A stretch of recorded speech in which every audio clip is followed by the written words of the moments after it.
All right, awesome. All right, so where we're going to pick up. Oh, awesome. Thank you so much. It's so lovely when people show up and help. And I'm just so grateful for everyone. You just so appreciate you guys, like genuinely. All right, so where we're going to pick up is on page 126. And we're in the chapter, The Family Afterward. The more I do things, the more a bunch of people are helping. And it is the loveliest. We haven't done anything and I'm on a tangent of gratitude. So thank you guys. So we're on page 126, The Family Afterward. And what I want to talk about again is what we're speaking about the title last week. When we're speaking about the family afterward, what we're talking about and discussing is some of the problems and the difficulties that the family might experience after the spiritual awakening. That's what we're talking about.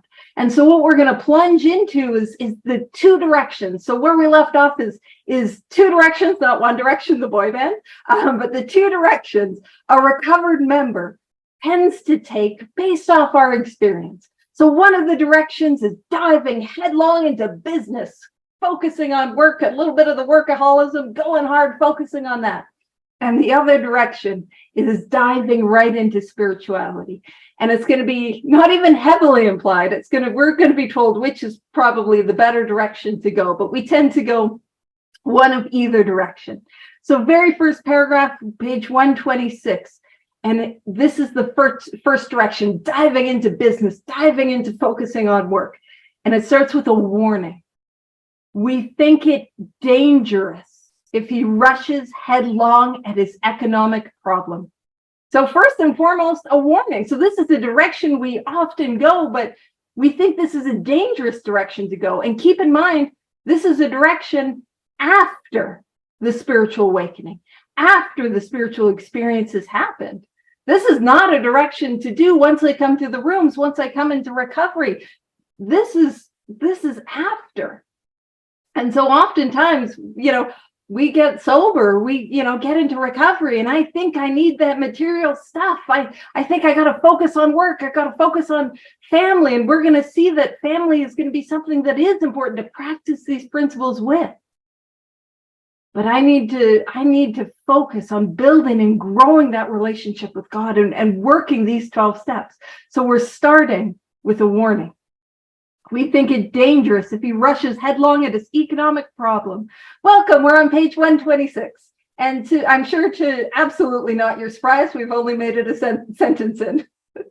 All right, so the family will be affected also pleasantly at first as they feel their money troubles are about to be solved, then not so pleasantly as they find themselves neglected. Dad may be tired at night and preoccupied by day. He may take small interest in the children and may show irritation when reproved for his delinquencies.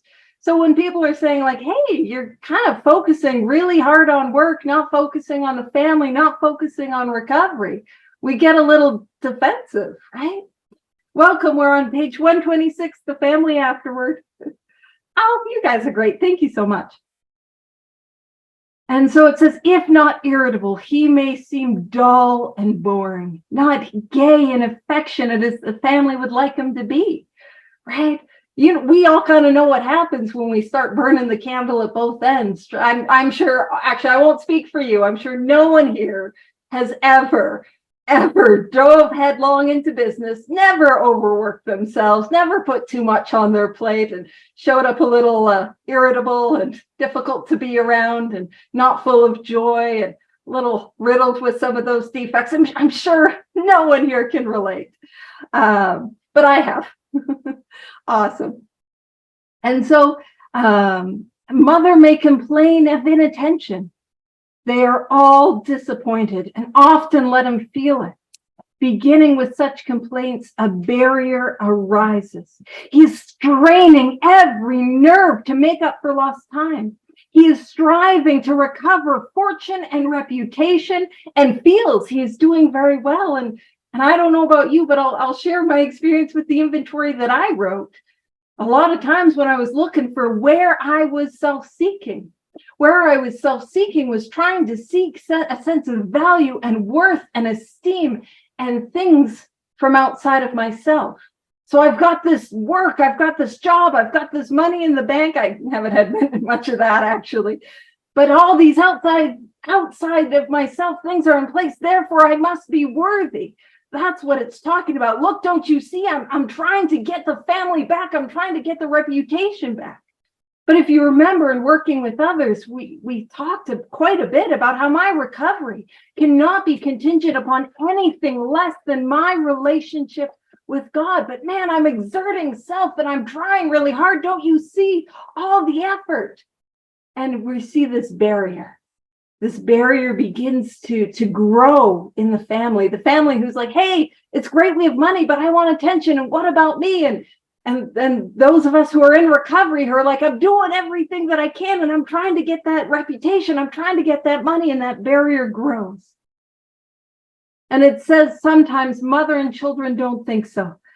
Having been neglected and misused in the past, they think father owes them more than they are getting.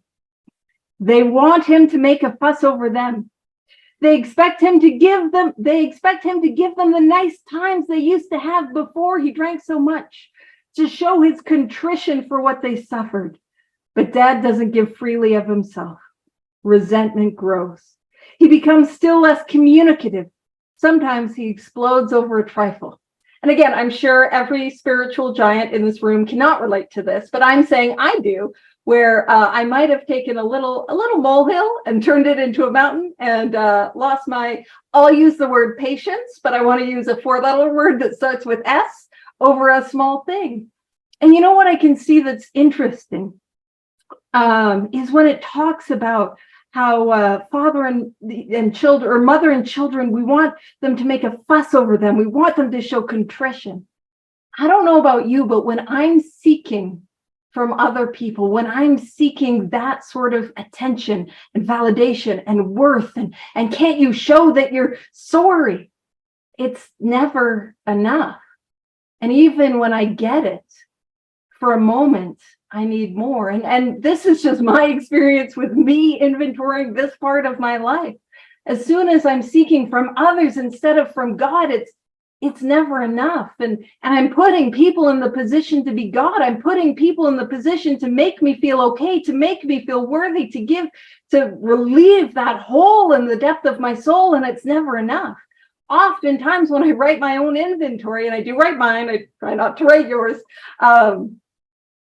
I see that I've put people in a position that only God could fill, and that no human power was enough. And of course, it talks about how dad doesn't give freely of himself. Yes, beautiful. A trifle is a smaller, minor thing. I'm losing my patience over little things. And it's also a reminder that I've got to continue to inventory. Because if I don't continue to practice the 10th step, if I don't continue to have a look at those little trifles, they will build and I will explode. I can't live in the sunlight of the spirit when I'm holding on, to those resentments, and I'm holding on to those frustrations. And what I was going to talk about was not giving freely. How often in my life, and how often even in my recovery, has my giving come with a cost? I will give to you, but what I'm expecting you to be real grateful for it. I'm going to give, but the string attached is that you're going to do something nice for me later. Or the string that is attached is, that you're going to do as I think you should do. So I'm not really giving a gift, I'm giving control.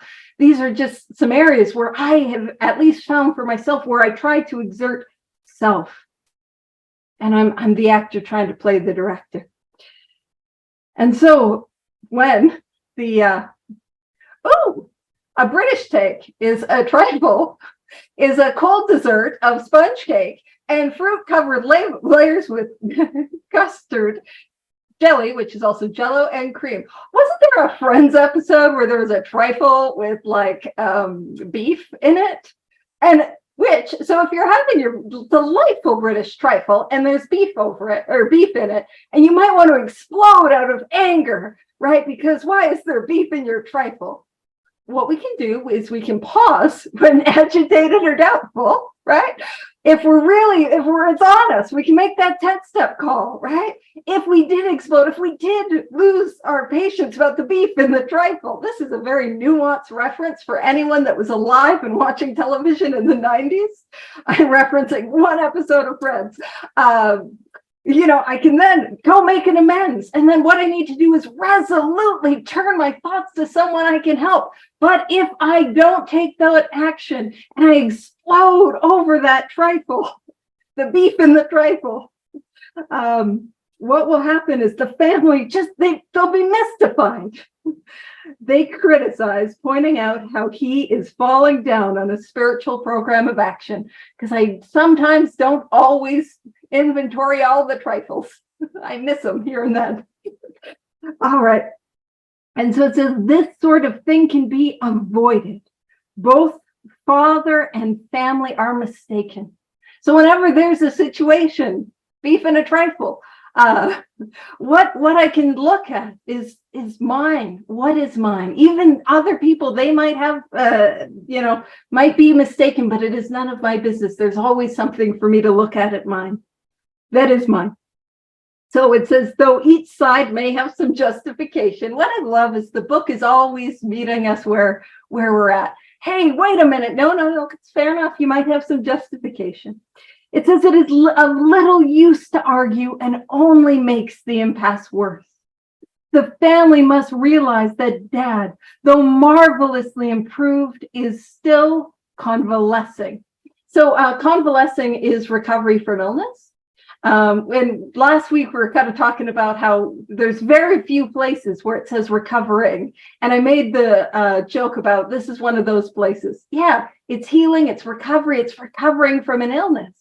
So throughout this book, what we see is recovered. And this is one of the few places that's saying, though he's still recovering.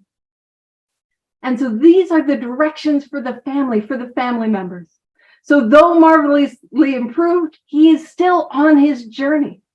They should be thankful he is sober and able to be of this world once more. And so that's going to be the direction. And we saw that direction in 2 Wives.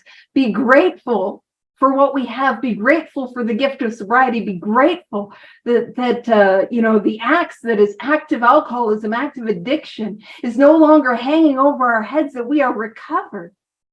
And it says, let them praise his progress.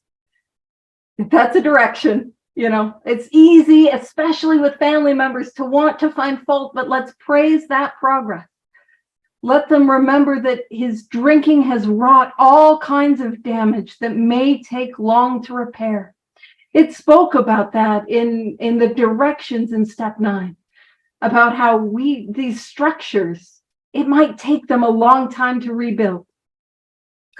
So it says, let them praise his progress. Let them remember that his drinking wrought all kinds of damage that may take long to repair. If they sense these things, they will not take so seriously his periods of crankiness, depression, or apathy. And one of the things is when we talk about periods of crankiness, depression, or apathy, I might, as someone who is on the spiritual journey, fall into periods of crankiness, depression, or apathy. I know you are all spiritual giants and can't relate to any of these, but I have fallen into them. And that does not mean we're not doing this thing. It's not about what we fall into. In fact, I think it was the speaker, Sandy Beach. He spoke about, it's not about falling off the path. We all fall off the path. We all fall short. It is spiritual progress rather than spiritual perfection, but it is about how quickly we get back on. So if I find myself in a period of depression or crankiness or apathy, and that apathy is that I don't want to do anything, that not taking action to get back on. But it says, which will disappear when there is tolerance, love, and spiritual understanding. And I am the one who is reading this book. So these directions apply to me. I am called to bring tolerance, love, and spiritual understanding. So when I am met, especially in my family and with my loved ones, with crankiness, depression, or apathy, to show up I'm reading the book. I've got to do it. Tolerance, love, and spiritual understanding. And it says the head of the house ought to remember that he is mainly to blame for what befell his home. So again, when we're talking about this impasse, when the person in recovery is diving into work, those were the directions for the family. This is the direction for me, for those of us who are the alcoholic or the addict or whatever brings you to this study. I need to remember that I am mainly to blame for what befell my home. Says he can scarcely square the account in his lifetime. I can't fully make things right in a lifetime, but I am called to try. I am called to make amends. But he must see the danger of over-concentration on financial success.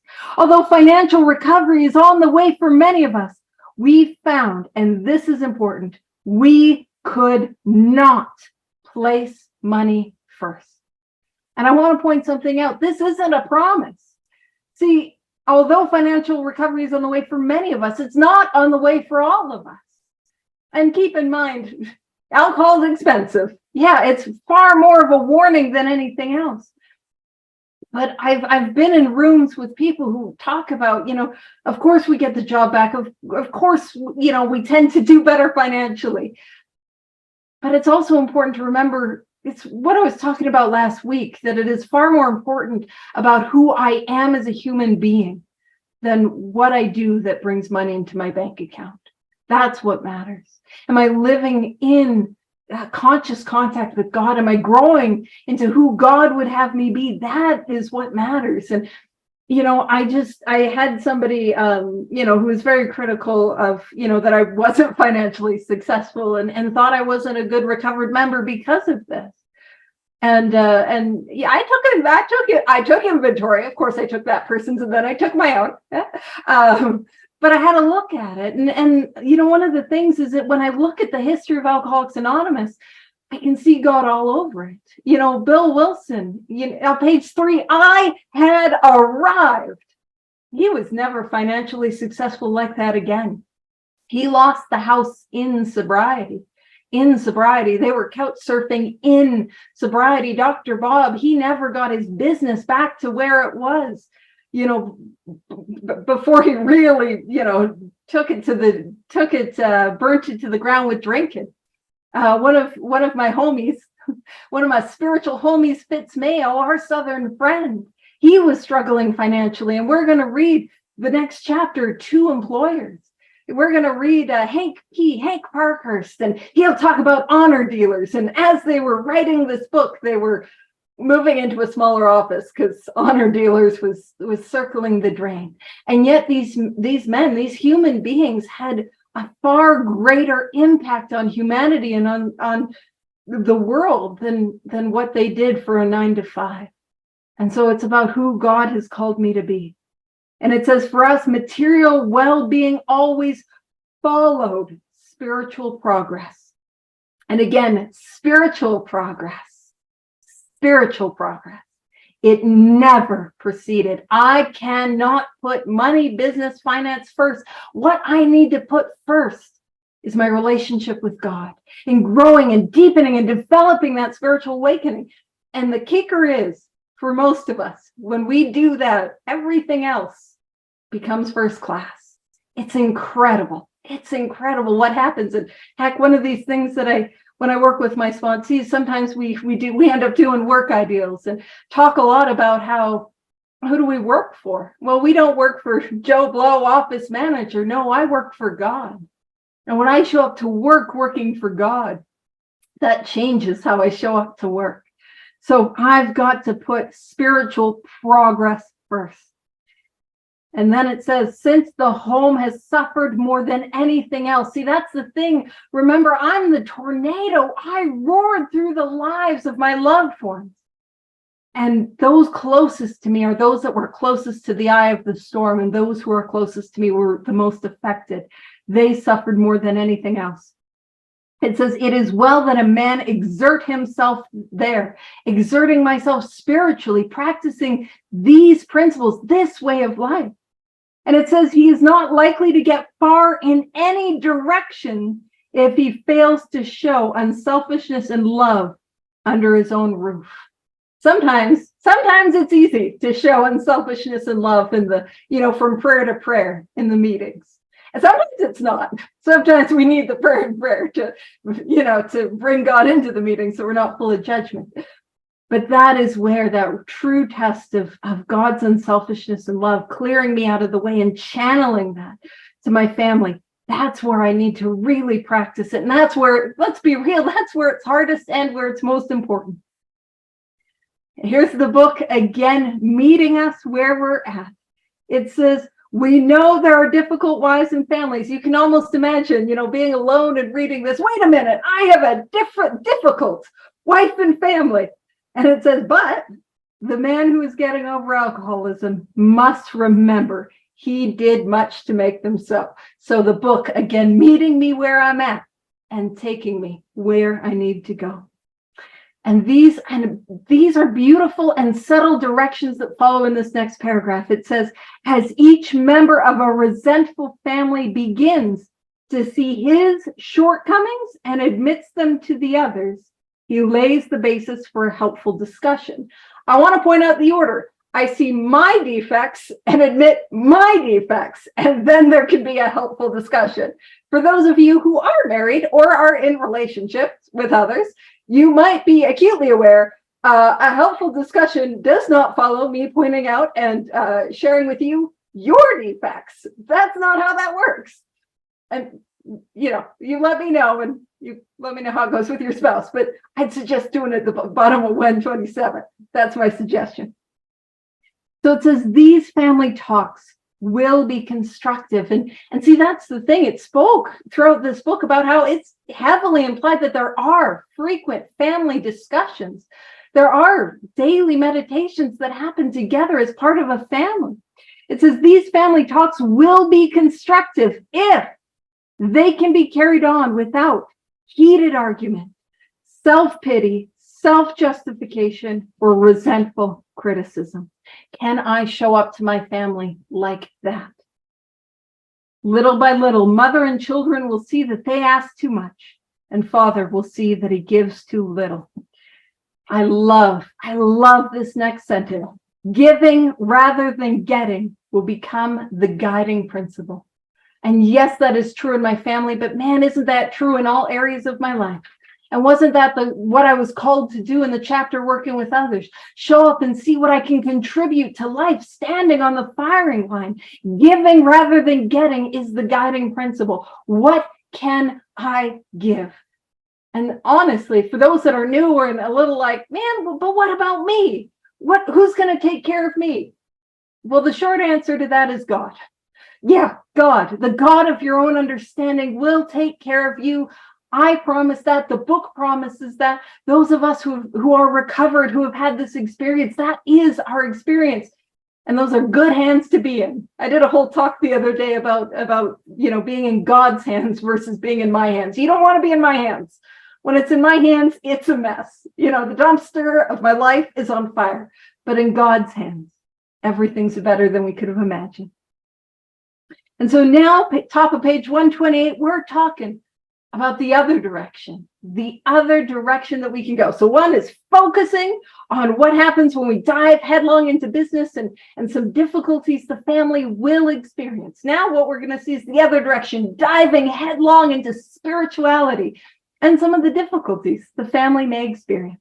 So it says, assume on the other hand that Father has at the outset a stirring spiritual experience. Keep in mind, that's what we're talking about, after the spiritual experience. Overnight, as it were, he is a different man. What's the takeaway? At least for me, the takeaway is it doesn't take long to get well. Overnight, as it were, very quickly, it does not take long to get well. It says he is unable to focus on anything else. As soon as his sobriety begins to be taken as a matter of course, the family may look at their strange new dad with apprehension and then with irritation. There is talk about spiritual matters morning, noon, and night. He may demand that the family find God in a hurry. or exhibit amazing indifference to them and say, he is above worldly consideration. By the way, if your spouse has been asking you to take out the garbage, the response of I am above worldly consideration is not an acceptable response. Hey, could you do the dishes? Unfortunately, I am above worldly consideration. That is not going to fly. Yeah, I know you've tried it. It's not going to work. Oh, she's got a fork. She might stab you. Be careful there. All right. And so he may tell mother who has been religious all her life that she doesn't know what it's all about and that she had better get his brand of spirituality where there is yet time. And again, now keep in mind, most of us maybe haven't fallen into that pattern, but with that enthusiasm, have I fallen into a bit of that spiritual pride? Oh no, she got him. Have I fallen into that spiritual pride, thinking, they're doing it wrong. I know the right way. Have I fallen into that? And we're going to see some other areas where I can fall into spiritual pride and spiritual ego. And so it says, when father takes this tack, the family may react unfavorably. They may be jealous of a God who has stolen dad's affections. Well, and that's a normal response, and that's a human response. And so if we're feeling that, there's no guilt, there's no shame. It's so understandable that it's in the book. So it says, well, grateful that he drinks no more, they may not like the idea that God has accomplished the miracle where they fail. No worries. Thank you so much for coming. Pew, pew. They often forget that Father was beyond human aid. So if you're new to this study, if you're just showing up and you're like, why are we in the family afterward? It's important to understand if I have this illness, if I have alcoholism, as described in this book, I am beyond human aid. What that means is human power is not enough. The love of our spouse, the love of our parents, the love that we have for our children, it is not enough. The best sponsor in the world, not enough. I am beyond human aid. And it's a reminder that I am powerless without access to the capital P power that is the God of my understanding. It says they may not see why their love and devotion did not straighten him out. And that can be a hard thing. Why did the contents of a book or, another drunk, why was this person able to help when I couldn't? And again, beyond human aid. Dad is not so spiritual after all, they say. If he means to right his past wrongs, why all this concern for everyone in the world but his family? What about his talk that God will take care of them? They suspect, they suspect Father is a bit balmy. It's a polite way of saying that we suspect Father has kind of lost his mind a little. Oh, heck yeah. Yeah, we're getting into the gaunt prospector. You got the gaunt definition all lined up. I love the gaunt prospector. It's one of my favorites. So it says, he is not so unbalanced as they might think. Many of us have experienced Dad's elation. That feeling of being amazingly lifted up, that I have found something at last. This thing that felt like the hole in the depth of my soul, that missing piece, it's finally filled. I found it. That, right? And it's hard not to be elated and having a powerful spiritual experience. Also, if you are here and you have not had a powerful spiritual experience like what it's talking about, what I really want to emphasize is I couldn't stay well on one beer. I could not stay well on one spiritual experience. I need to continue to grow it. So if I'm not relating to on the other hand, Father, on the, diving into spiritual matters, Father, that doesn't mean it won't happen for us. I need to continue to seek it. And so it says, like a gaunt prospector. And I'll use your exact definition. I use the word emaciated, but I think that word also needs definition. So it's skinny, lean, starved. And yeah, balmy is crazy. Yeah. Like a gaunt prospector, belt drawn in over the last ounce of food, our pick struck goal. And so A prospector is somebody who would go out into the wilderness and search for rare minerals like gold. And so this is what we're going to be, pick struck gold. And in northern Canada, in the Yukon, we had this gold rush in the 1800s. And imagine being alone in the wilderness in northern Canada. We had some people in from northern Alberta, and the weather wasn't great. It's cold, you're alone, it's raining, it's snowing, and you have just been mining and mining and mining. And it's been nothing but futility. Your pick is like you're breaking up the rocks, and there's nothing, and you're starving and you're dying. And as you're beginning to lose weight, we tighten our belts one more notch and one more notch and one more notch. And it's that hopelessness and futility of life in active alcoholism or life in active addiction where it's not working. And I'm doing everything that I can, but it's not enough. And just in a moment, I come to a place like this with people who have recovered, who found the answer through the directions of this book. And I follow those directions, and it takes work. I've got to pick. I can't put the axe down. I've got to continue to work. Faith without works is dead. But by some miracle, that pick strikes gold. Gold. That's that feeling that we have. And we're going to read that what we have is better than gold, which is such a beautiful metaphor. As we're talking about, hey, maybe don't focus too hard on the finances. What we have is something that's better than gold. And so it says, joy at our release from a lifetime of frustration knew no bounds. Here's the line. Father feels he has struck something better than gold. For a time, he may try to hug the new treasure to himself, trying to keep it to ourselves, trying to hold on to it. He may not see at once that he's barely scratched a limitless load. That vein of gold that we found, that vein of gold never runs dry. There is always going to be gold in that riverbed or in that mountainside. There will always be gold. But here is what is asked of me. It will pay dividends. So we get those returns on the gold only if we mine it, only if he mines it for the rest of his life. Oh man, you mean I got to keep doing this thing? Yes. But what are we mining? We're mining something better than gold. And if I do this for the rest of my life, man, it pays dividends beyond anything that I could ever imagine. Again, I'm always called never to sell the power of God or sell the power of these 12 steps short. And it says, and insists on giving away the entire product. Everything that I find, I've got to give away. And I don't know about you. Again, I'm just going to assume y'all were more clever and with it than I was when I got here. But when I got here, people would say, to keep it, you got to give it away. You got to give it away to keep it.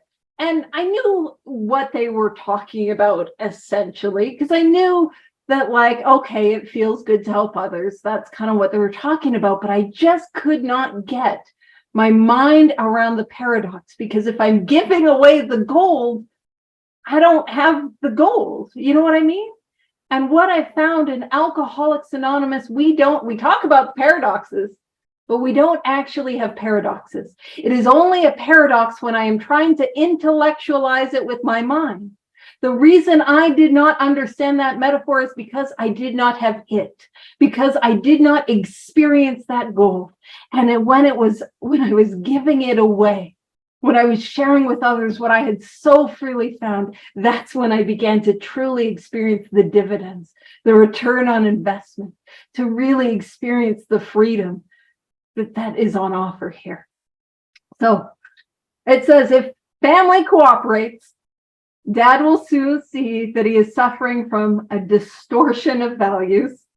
He will perceive that his spiritual growth is lopsided, that for an average man like himself, a spiritual life which does not include his family obligations may not be so perfect after all.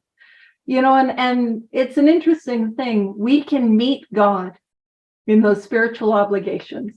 So Hopefully everyone's recovered from the stabbing about I don't need to do the dishes. I'm above worldly considerations.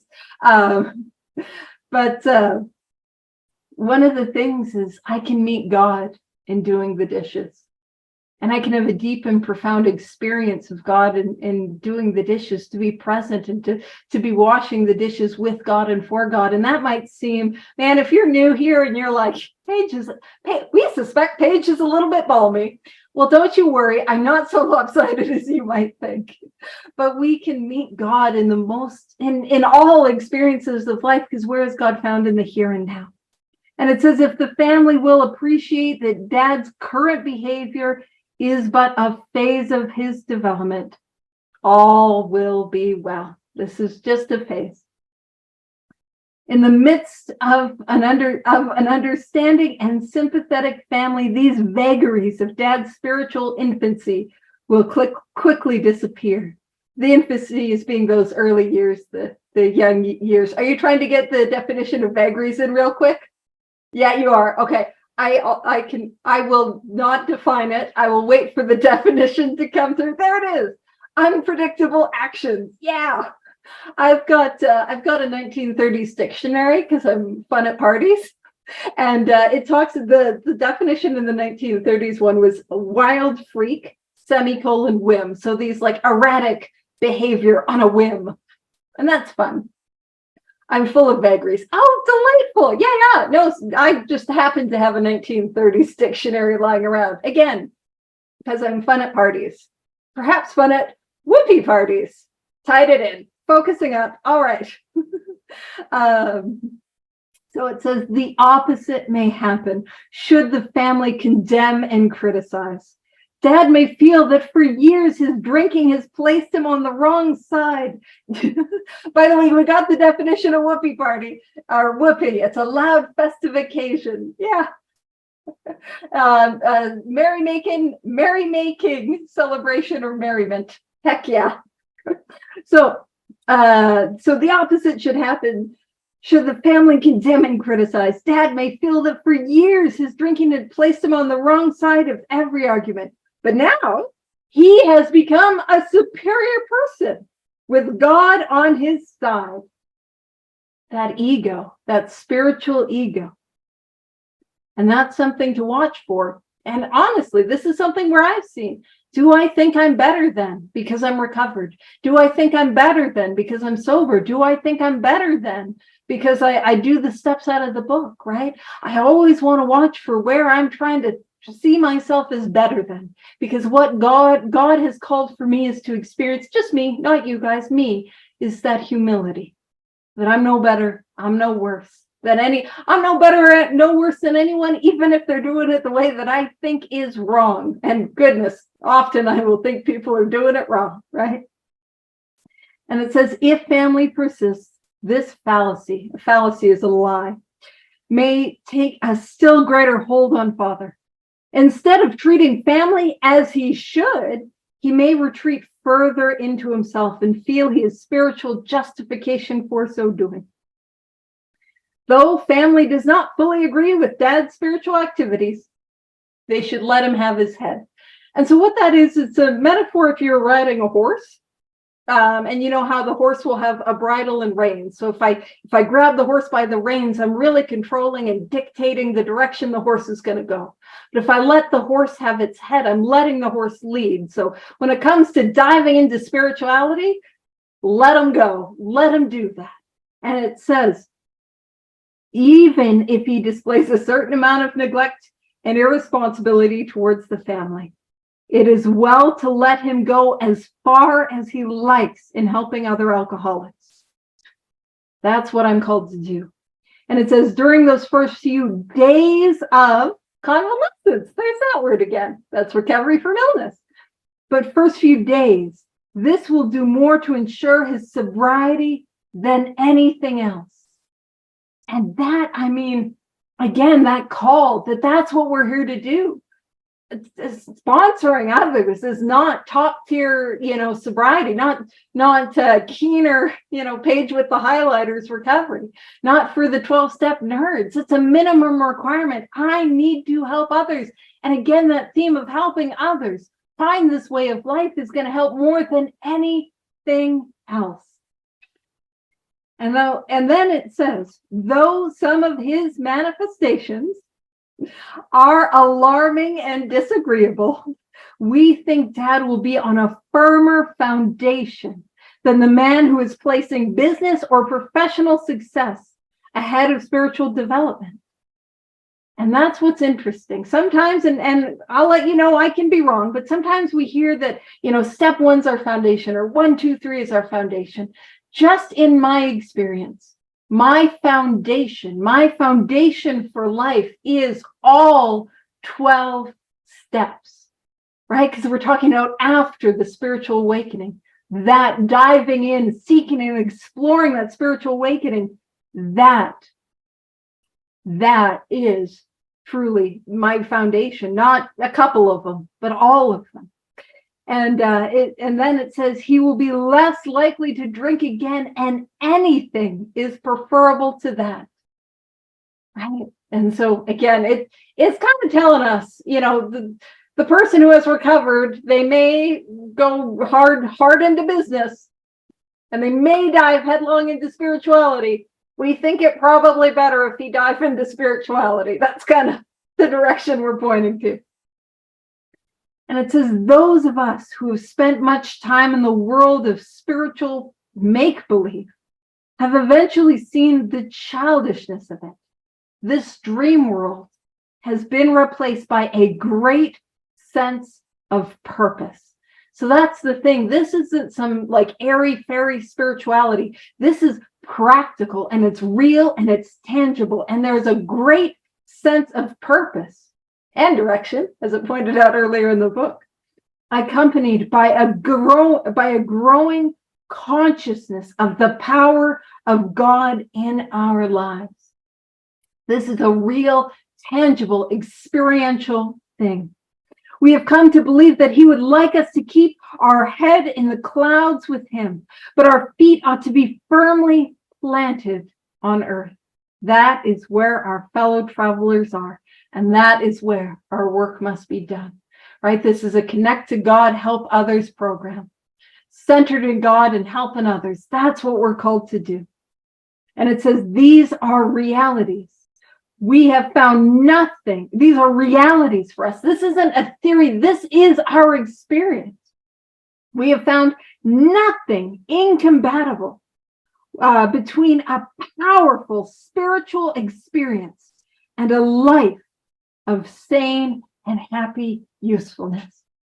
And you can tell, man, at least I can see when people have had that spiritual experience or really grown spiritually, you can see that light on in their eyes. You can see how they show up to life in a different way. It's incredibly and immensely practical. There is a depth and a groundedness that, like, I know for somebody like me, wasn't me. When I'm able to show up and do life stuff in a way that I never possibly could. And I do mean life stuff. I do mean even the dishes in a completely new and radical way, and be of love and service to my family in a way that was utterly impossible before I got here. There is nothing incompatible between a powerful spiritual experience and a life of sane and happy usefulness. And it says one more suggestion. Whether the family has spiritual convictions or not, they may do well to examine the principles by which the alcoholic member is trying to live. What are the spiritual principles? The 12 steps. They can hardly fail to approve these simple principles, though the head of the house still fails somewhat in practicing them. Call it a self, right? Spiritual progress, not spiritual perfection. And it says nothing will help the man who is off on a spiritual tangent so much as the wife who adopts a sane spiritual program, making a better practical use of it. If you're wondering what tangent means, it says a change of course, going in another direction, or if you're wondering what a tangent looks like, keep coming back to this big book study, full of them. We go all over tangent. Yeah. And I just love that suggestion, because that is a suggestion we saw again and again and again in the chapter 2 wives. If there's somebody that I want to help in any way, the best thing that I can do is work the program in a kick-ass way. Like dive in, work this thing like my life depends on it, because for me it does, and making a better practical use of it, demonstrating it in my life. That's what I'm called to do. And so I just love how that theme just carries through. The best thing that I can do is work the program out of this book and help others. And it says there will be other profound changes in the household. Liquor incapacitated father for so many years that mother became the head of the house. Now, keep in mind, we might read this paragraph and we might see it and think, hey, the traditional gender roles. And actually, no, it does not matter the gender roles.